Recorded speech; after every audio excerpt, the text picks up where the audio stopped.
તો હાલમાં જે વરસાદ ઉત્તર ગુજરાત સહિત ગુજરાતના અનેક વિસ્તારોમાં થયો છે ત્યારબાદની શું પરિસ્થિતિ આગામી 48 કલાક પછી થશે અને ક્યાં ક્યાં ફરી એક વખત વરસાદ જે છે તે તીવ્ર રૂપ સાથે જોવા મળશે તેની જાણકારી આપી દઈએ। સૌથી પહેલા તો આપને આ દ્રશ્યોમાં અમે બતાવી રહ્યા છીએ કે સેટેલાઇટ ઇમેજ જે ECMFW મોડેલ પ્રમાણે છે ત્યાં આગળ આપ જોશો તો સૌથી પહેલા ઉત્તર ગુજરાતના કેટલાક વિસ્તારો કે જ્યાં આગળ એક લાલચોળ સિસ્ટમ જોવા મળી રહી છે કે જ્યાં હજી પણ વરસાદ ચાલુ છે અથવા તો હજી પણ વરસાદ થવાની શક્યતા છે આગામી 24 કલાક માટે। ક્યાં તો વરસાદ થઈ ચૂક્યો છે અથવા તો 24 કલાકમાં અહીંયા આગળ વરસાદ થઈ શકે છે। ન ફક્ત અહીંયા પરંતુ કચ્છથી પણ સમાચાર છે કે ત્યાં પણ કેટલાક વિસ્તારોમાં સારો એવો વરસાદ થઈ રહ્યો છે। તો એ સાઈડનો આખો જે બોર્ડર એરિયા છે તે પણ આપ જોશો તો આપને ખ્યાલ આવી જશે કે ત્યાં પણ એક લાલચોળ સિસ્ટમ જે છે તે સતત આગળ વધતી જોવા મળી રહી છે જ્યાં પણ સારો એવો વરસાદ અત્યાર સુધીમાં થઈ ચૂક્યો છે અથવા તો હજી પણ સારો વરસાદ આગામી 24 કલાકમાં થઈ શકે છે। હવે આ જે પરિસ્થિતિ છે તે બીજી ઓગસ્ટ સુધી રહી શકે એમ છે એટલે કે આપ સમજીને ચાલો કે 48 થી 72 કલાક આપ્યા છે મેઘરાજાએ તમામ ખેડૂતોને વરાપ માટેના ખેતીકામ પૂર્ણ કરવા માટેના, પરંતુ ત્યારબાદની પરિસ્થિતિ આ જે ઘાટો ગુલાબી રંગ જોઈ રહ્યા છો તે સ્પષ્ટ કરશે। પશ્ચિમ બંગાળની સાઈડ એક લો પ્રેશર સક્રિય થયું છે જેના કારણે 48 કલાકથી 72 કલાક આપ પકડીને ચાલો કે જે બાદ પરિસ્થિતિ બદલાઈ શકે છે। હવે આ આખી જે પરિસ્થિતિ આપ જોઈ રહ્યા છો તે પ્રમાણે જો આપણે જઈએ તો 3જી 4થી અને 5મી ઓગસ્ટ સુધીમાં અનેક એવા વિસ્તારો હશે કે જ્યાં આગળ આ લાલચોળ સિસ્ટમ ધીમે ધીમે આગળ આવશે। હવે ECMFW મોડેલની જો વાત કરીએ તો ECMFW મોડેલ પ્રમાણે આ તમામ વિસ્તારોની અંદર ભારે વરસાદ થઈ શકે છે। જેટલી લાલચોળ સિસ્ટમ આપ જોઈ રહ્યા છો તેટલા વિસ્તારમાં દક્ષિણ ગુજરાતની સૌથી પહેલા શરૂઆત કરીએ સીધા જઈએ દક્ષિણ ગુજરાત કે જેમાં જોવા મળી રહ્યું છે કે પવનની ગતિ વધારે હશે। પવનની ગતિ આપ જુઓ તો 15 થી 16 કિલોમીટર પ્રતિ કલાકથી વધુ હોઈ શકે છે। સાથે જે વરસાદ છે તે તમામ વિસ્તારની અંદર વાપીની જો વાત કરીએ તો 4.5 ઇંચ વરસાદ ખાબકી શકે છે। ત્યારબાદ જેટલું દક્ષિણ ગુજરાતની ધીમે ધીમે ઉપર જઈએ તો ત્યાં તમામ જગ્યાએ બિલીમોરામાં 4.5 ઇંચ વરસાદ જોવા મળી રહ્યો છે। વ્યારા આસપાસના વિસ્તારની અંદર જેમાં વાલોડ છે વાંસદા છે તમામ વિસ્તારોમાં 3.5 ઇંચ જેટલો વરસાદ થઈ શકે છે। ત્યારબાદ સુરતથી રાજપીપળા જતા અનેક વિસ્તારોમાં સારો વરસાદ છે। નેત્રંગ, વાલિયા, જાંગીડિયા, સિનોર તમામ જગ્યાએ સારો વરસાદ જોવા મળી રહ્યો છે। ECMFW મોડેલ પ્રમાણે દક્ષિણ ગુજરાત અને મધ્ય સાથે ઉત્તર ગુજરાતમાં સારો વરસાદ હશે કારણ કે સિસ્ટમ પશ્ચિમ બંગાળથી આવી રહી છે જેના કારણે દાહોદમાં 5 ઇંચ વરસાદ હોઈ શકે છે। પવનની ગતિ 30 કિલોમીટરથી પણ વધુ હોઈ શકે છે। દાહોદ સહિતના આસપાસના તમામ વિસ્તારોમાં 4.5 થી 5 ઇંચ વરસાદ સરેરાશ જોવા મળી રહ્યો છે। ગોધરા તરફ તમામ વિસ્તારોમાં એ પરિસ્થિતિ હશે। મોડાસામાં પણ 4 ઇંચ જેટલો વરસાદ જે ઉત્તર ગુજરાતમાં હાલમાં વરસાદ થઈ રહ્યો છે અથવા વરસી ગયો છે તે પ્રમાણેની પરિસ્થિતિ ફરી એક વખત થઈ શકે છે। હિંમતનગરની અંદર 4 ઇંચ જેટલો વરસાદ જોવા મળી રહ્યો છે। ખેડબ્રહ્મામાં 4.25 ઇંચ વરસાદ હજી પણ વરસી શકે તેવી પરિસ્થિતિ જોવા મળી રહી છે। પાલનપુર જતા જતા અનેક વિસ્તારો એવા હશે કે જ્યાં પણ 3 ઇંચ જેટલો વરસાદ થઈ શકે છે। 3 ઓગસ્ટ બાદથી આ પરિસ્થિતિ બદલાશે। 2 થી 3 ઓગસ્ટ સુધી થોડી રાહત રહેશે। ધાનેરા તરફ 2 ઇંચ જેટલો વરસાદ છે। આ તમામ જગ્યાએ જે સિસ્ટમ જે છે તે સક્રિય થઈને આવી રહી છે અને તેની અસર જોવા મળી રહી છે। બાકી તમામ વિસ્તારોની અંદર વરસાદ હશે પરંતુ તેટલો વધારે નહીં હોય। પરંતુ ફરી એક વખત દક્ષિણ સૌરાષ્ટ્રના વિસ્તારો કે જ્યાં આગળ આ લાલચોળ સિસ્ટમ જે છે તે અસર કરતી જોવા મળશે એટલે કે ત્યાં પણ 2.5 થી 3 ઇંચ વરસાદ જોવા મળી શકે છે। તેની સાથે સાથે વેરાવળનો આપ વિસ્તાર જુઓ કે જ્યાં પણ 1.5 થી 2 ઇંચ અથવા તો 2.5 ઇંચ જેટલો વરસાદ જોવા મળી રહ્યો છે। ત્યારબાદ જૂનાગઢની અંદર 1.5 થી 2 ઇંચ જેટલો વરસાદ છે।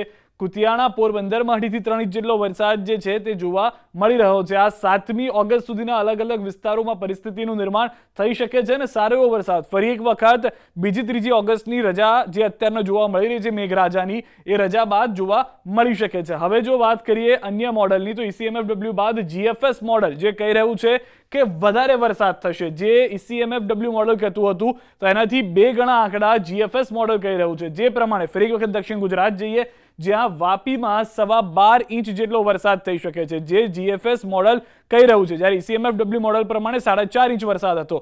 ત્યારબાદ દક્ષિણ જે ગુજરાતના વિસ્તારો છે જે તમામ જગ્યાએ આપ જુઓ તો પવનની ગતિ 30 કિલોમીટર સુધીની થઈ શકે છે।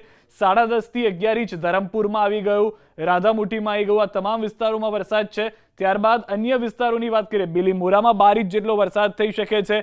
વ્યારા જે છે ત્યાં આગળ 8.5 થી 9 ઇંચ જેટલો વરસાદ છે। સુરત શહેર મહત્વનું કે જ્યાં 10 ઇંચ વરસાદ ખાબકી શકે છે ફરી એક વખત જે વરસાદે વિરામ લીધો છે એ વરસાદ ફરી એક વખત રિચાર્જ થઈને આવશે અને ભારે વરસાદ સમગ્ર દક્ષિણ ગુજરાતના વિસ્તારોમાં કરશે. 8-8 ઇંચ 9-9 ઇંચ નાના સેન્ટર છે. ભલે વ્યારાથી રાજપીપળા જતા કોઈ મોટું સેન્ટર નથી આવતું, પણ નાના વિસ્તારોની અંદર પણ 8-8 ઇંચ વરસાદ થઈ જશે. જેમ કે રાજપીપળામાં 7.5 ઇંચ છે. મધ્ય ગુજરાત ફરી એક વખત ચપેટમાં આવી શકે છે. વડોદરા જ્યાં પણ ફરી એક વખત જે મેઘ કહેર જોવા મળી હતી તેવી કહેર રૂપી વરસી શકે છે તેવું GFS મોડલ જણાવી રહ્યું છે. વેધરનું આ મોડલ કે જેના પ્રમાણે જે સિસ્ટમ આવી રહી છે તે ખંભાતમાં પણ 5.5 ઇંચ જેટલો વરસાદ પાડી દેશે. નડિયાદની અંદર 4.5 ઇંચ જેટલો વરસાદ, જે જોયું કે રાતના સૂતા હતા નડિયાદવાસીઓ જેવા સવારે ઉઠ્યા તો 5 ઇંચ વરસાદ થઈ ગયો હતો. ધોળકાની અંદર તેવી પરિસ્થિતિ ફરી એક વખત થઈ શકે છે. 4 ઇંચ વરસાદ જોવા મળી રહ્યો છે. તો મધ્ય ગુજરાતના વિસ્તારો કે જ્યાં આગળ આ ઘાટા ગુલાબી રંગની પરિસ્થિતિ જે છે, જે સિસ્ટમ છે તે આવી છે અને 3.5 ઇંચથી 4 ઇંચ ગોધરાની અંદર વરસાદ જોવા મળી રહ્યો છે. દાહોદમાં 4.5 થી 5 ઇંચ જેટલો વરસાદ વરસી શકે છે. લુણાવાડા એટલે કે ઉત્તર ગુજરાતના વિસ્તારો તરફ જેમ જઈશું, જેમ કે લુણાવાડામાં 3 ઇંચ છે. મોડાસામાં જઈએ તો વધારે જોવા મળી રહ્યો છે, કારણ કે ગુલાબી રંગ જે છે તે વધારે ઘાટો જોવા મળી રહ્યો છે. 2.5 ઇંચ જેટલો મોડાસાની અંદર છે. હિંમતનગરની અંદર વરસાદ જે છે તે 2.5-3 ઇંચ જોવા મળી રહ્યો છે. અમદાવાદ કે જ્યાં આગળ એક જ દિવસમાં સારો એવો વરસાદ આવી ગયો અને તેવી જે પરિસ્થિતિ થઈ ગઈ તે ફરી એક વખત નિર્માણ થઈ શકે છે, કારણ કે 3 ઇંચ જેટલો વરસાદ અમદાવાદમાં પણ જોવા મળી રહ્યો છે. કડીની અંદર 2.5 થી 3.5 ઇંચ જેટલો વરસાદ થઈ શકે છે. અને આ તમામ પરિસ્થિતિ જે છે તે 2-3 ઓગસ્ટ બાદ થશે તેવું પકડીને ચાલો. ત્યાં સુધી ખેડૂતો માટે સમય છે. વિસનગરની અંદર ફરી એક વખત 3 ઇંચ જેટલો વરસાદ દેખાડવામાં આવી રહ્યું છે. ખેડબ્રહ્માની અંદર 3 ઇંચ જેટલો વરસાદ થઈ શકે છે. 3.5 ઇંચનો આંકડો અત્યારના સત્તાવાર GFS મોડલ જણાવી રહ્યું છે. પાલનપુરની અંદર પણ તે પ્રમાણેની પરિસ્થિતિ જોવા મળી રહી છે કે જ્યાં પણ 2.5 થી 3 ઇંચ છે. ધાનેરામાં 2 ઇંચ વરસાદ છે. થરાદ કે જ્યાં આગળ વરસાદ નથી થતો તેવી વાતો છે, ત્યાં પણ સારો એવો વરસાદ ફરી એક વખત જોવા મળી શકે છે. એટલે કે ઉત્તર ગુજરાતના મોટાભાગના વિસ્તારો, રાધનપુરની અંદર 1.5 ઇંચ જેટલો વરસાદ છે. અને હવે જેમ દક્ષિણ તરફ આવ્યા અથવા મધ્ય તરફ આવ્યા તો તમામ જગ્યાએ સારો વરસાદ છે. પવનની ગતિ રાધનપુરમાં આપ જોઈને ચાલો તો 30 કિલોમીટર પ્રતિ કલાક સુધીની થઈ શકે છે. તેટલી ગતિએ પણ પવન ફૂંકાઈ શકે છે. હવે સૌરાષ્ટ્ર તરફ જઈએ તો સૌરાષ્ટ્રમાં મોરબીમાં 2 ઇંચ જેટલો વરસાદ ખાબકે તેવી પરિસ્થિતિ અહીંયા જોવા મળી રહી છે. ત્યારબાદ ધ્રોલ છે, જામનગર છે, આ તમામ વિસ્તારોની અંદર 2.5 થી 3 ઇંચ વરસાદ સરેરાશ છે. પરંતુ અહીંયા આગળ રાજકોટ આ જે કાલાવાડ છે બધાને છોડીને આસપાસના વિસ્તારોમાં જો આવીએ એટલે કે દક્ષિણ સૌરાષ્ટ્રના વિસ્તારો તરફ જવાનું શરૂ કરીએ, જ્યાં આગળ ગુલાબી ઘાટો રંગ જોવા મળી રહ્યો છે. જેમ કે ધંધુકા, રાજકોટમાં જો 2 ઇંચ છે તો ધંધુકાની અંદર 3.5 ઇંચ જેટલો વરસાદ થઈ શકે છે. વઢવાણની અંદર 3 ઇંચ જેટલો વરસાદ થઈ શકે છે. અને હવે બોટાદની અંદર 2.5-3 ઇંચ બાદ ભાવનગર સહિતના વિસ્તારો આપ જોશો તો જ્યાં આગળ આંકડો વિકરાળ હશે. અહીંયા 3.5 થી 4 ઇંચ વરસાદ જોવા મળી રહ્યો છે. તળાજામાં 5 ઇંચ સુધી વરસાદ થઈ શકે છે. ત્યારબાદ રાજુલા, જે દક્ષિણ સૌરાષ્ટ્રના વિસ્તારો છે, જે સારા વરસાદ સાથે જોવા મળી રહ્યા છે. રાજુલાની અંદર આખા વિસ્તારમાં આપ જતા જુઓ તો 3.5 થી 4 ઇંચ વરસાદ જોવા મળી રહ્યો છે. તળાજાથી ઉના જતા તમામ વિસ્તારો એવા છે કે જ્યાં 5-5 ઇંચ વરસાદ થઈ શકે છે. ઉનાથી વેરાવળ જતા વિસ્તારોની અંદર 5-5 ઇંચ જેટલો વરસાદ ખાબકી શકે તે પ્રમાણેની પરિસ્થિતિ જોવા મળી રહી છે, જ્યાં 6-6.5 ઇંચ જેટલો વરસાદ થઈ જાય છે અને વેરાવળ પહોંચતા તે આંકડો 6 થી 6.5 ઇંચ ઉપર રહે છે. કેશોદ કે જ્યાં આગળ ધોધમાર વરસાદ થયો હતો અને રાત્રિના સમયમાં એટલો વરસાદ થઈ ગયો, સવારે ઉઠ્યા ત્યારે બધું પાણી હતું, તો કેશોદમાં પણ તે પ્રમાણેની પરિસ્થિતિ. કુતિયાણા અને ફરી એક વખત પોરબંદર ચિંતાજનક પરિસ્થિતિમાં મુકાઈ શકે છે કે જ્યાં આગળ 6.5 થી 7 ઇંચ જેટલો વરસાદ ખાબકી શકે છે. તો દક્ષિણ સૌરાષ્ટ્રની સાથે દક્ષિણ ગુજરાત, આ તમામ વિસ્તારો કે જ્યાં આગળ આપ પકડીને ચાલો કે 2 થી 3 ઓગસ્ટ સુધી તમારી પાસે સમય છે ખેતીકામ માટે. ખેતીકામમાં તમને સમય મળી શકે છે. અને સૌથી વધારે મહત્વની વાત, 3 ઓગસ્ટ બાદ જે પશ્ચિમ બંગાળની સિસ્ટમ છે તે ગુજરાતના અનેક વિસ્તારોને અસર કરશે. કેટલાક ઉત્તર ગુજરાતના વિસ્તારો છે, મધ્ય ગુજરાતના વિસ્તારો છે અને દક્ષિણ સૌરાષ્ટ્રના વિસ્તારો છે કે જ્યાં આગળ સૌથી વધારે અસર થશે. પરંતુ 3 ઓગસ્ટ 2 ઓગસ્ટ સુધી ખેડૂતો પાસે ખેતીકામનો આ સમય છે, વરાપનો આ સમય છે કે જે હાલમાં GFS મોડલ અને ECMFW મોડલ પ્રમાણે સેટેલાઇટ ઇમેજથી જાણવા મળી રહ્યું છે.